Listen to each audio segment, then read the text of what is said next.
sacolas de plástico surgiram na década de 1950 foi motivo de orgulho para os supermercados, que traziam um diferencial para os seus clientes. Conforto que foi aumentando no decorrer do tempo. Infelizmente, tal benefício não contribuiu para a natureza, já que uma sacola de plástico demora aproximadamente 3 séculos para se decompor. Com o passar do tempo, essas sacolas convencionais foram parar em esgotos e sendo uma das responsáveis por enchentes. As consequências que as sacolas de plástico trazem para o meio ambiente são muitas, como a poluição de rios, e muitas delas ficam em lixões das grandes cidades. Além das substâncias que elas possuem, como o petróleo, que aumenta o acúmulo de CO2 na atmosfera. Segundo a geógrafa Helenice Almeida, a questão mais séria das sacolas de plástico é que elas não se decompõem a curto prazo, como as biodegradáveis. Ela explica que no Brasil, cerca de 1 bilhão de sacolas são distribuídas no comércio mensalmente. E que isto representa 10% de todo o lixo do país. 10% de todo o lixo do país formado por sacolas de plástico.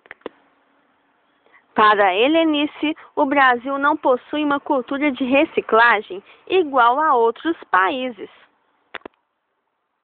Ainda não temos uma cultura de questão de reciclagem de lixo, de separação do lixo. As pessoas ainda jogam muitas coisas na rua, então vem as chuvas, e esse é o maior problema, né? A sacola, ela pode bloquear mesmo os bueiros. A gente já tem uma cidade super impermeabilizada, né? Sem espaço para água, e praticamente as únicas fontes de recepção da água são os bueiros, né? E os rios, que na verdade recebem tanto esgoto. E se a sacola ela entope exatamente esse bueiro, então, mais um problema para potencializar as enchentes nas áreas urbanas. Helenice propõe alternativas para as pessoas que utilizam carro na hora da compra e para aquelas pessoas que vão a pé. Para a geógrafa, as sacolas biodegradáveis são mais direcionadas para quem tem carro, já que elas não suportam muito peso. As retornáveis são mais adequadas para aquela pessoa que vai às compras a pé. Helenice fala ainda sobre os comerciantes que sobrevivem com a venda destas sacolas. Alternativas são as sacolas de plástico chamadas oxibiodegradáveis. São as sacolas de plástico. Uma sacola normal ela demora 300 anos ou mais, dependendo da qualidade do plástico, para ela se decompor. Essas sacolas elas poderiam se decompor em até 18 meses. Então, ela seria uma alternativa. É a alternativa que apresenta hoje. E existe a alternativa também de sacos de papelão, mas que, principalmente para as pessoas, a gente pensa muito na pessoa com carro. A gente tem que pensar muito, tem o outro lado também. Acabar com as sacolas de plástico hoje, a gente tem visto muita alternativa de supermercado, de acondicionar, etc. Só que são para pessoas que têm carro. O que fazer com as pessoas que, por exemplo, têm que pegar ônibus, têm que pegar metrô e que às vezes ainda tem que andar uma boa distância, ainda não se pensou na alternativa. Então o capitalismo, ele às vezes cria muitas soluções para ricos, mas os pobres, eles acabam penando mais com algumas alternativas. Então, assim, tem que pensar os vários lados. Agora, é claro que há outras alternativas. Saco de papelão, por exemplo, não são resistentes, você não poderia levar muito peso. Existem os famosos, da época dos avós e bisavós, chamados embornais, que os europeus ainda usam hoje. Que é você fazer uma sacola de pano, e você, os seus carrinhos de feira, levar ao supermercado, levar à feira. São coisas que nós abandonamos. Em primeiro momento você vem com uma proibição, de repente. E o cara que a atividade econômica dele, ele tem uma indústria de embalagem, só isso. Então, quer dizer, simplesmente foi de uma hora para outra, até ele, né, se adaptar a um novo modelo, ele fecha as portas e fica sem trabalho e desemprega todo mundo.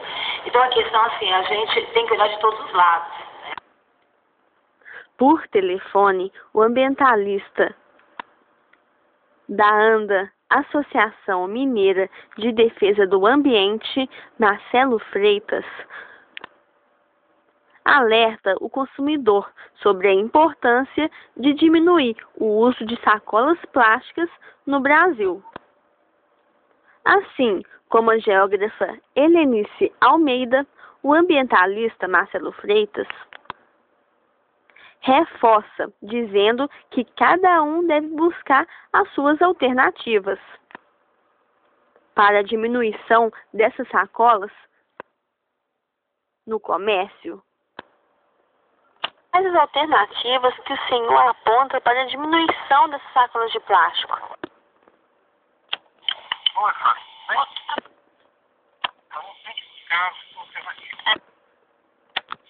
importante é que todos consumam. A lei é importante, mas talvez mais importante que a lei seja a conscientização. Cada um em relação ao papel que ele tem. Os supermercados, eles podem dar uma contribuição importante. E recentemente, aqui em São Paulo, o supermercado transformou uma unidade de negócio que se chama de pré-consumo. Você vai se controlar, por exemplo, uma caixa de creme dental. Aí você tem um creme dental dentro de uma embalagem com outra embalagem. A outra embalagem, que é a caixinha de papelão, você deixa lá no recipiente do supermercado. Ah, tá. Para o ambientalista Marcelo Freitas, os próprios comerciantes devem incentivar a população a usar sacolas que não prejudicam a natureza. Marcelo Freitas aposta em alternativas, como sacolas diferentes, coloridas, que chamam a atenção principalmente das consumidoras. Em destaque, as sacolas biodegradáveis não são resistentes porque foram feitas para se decomporem mais rápidos do que as sacolas convencionais.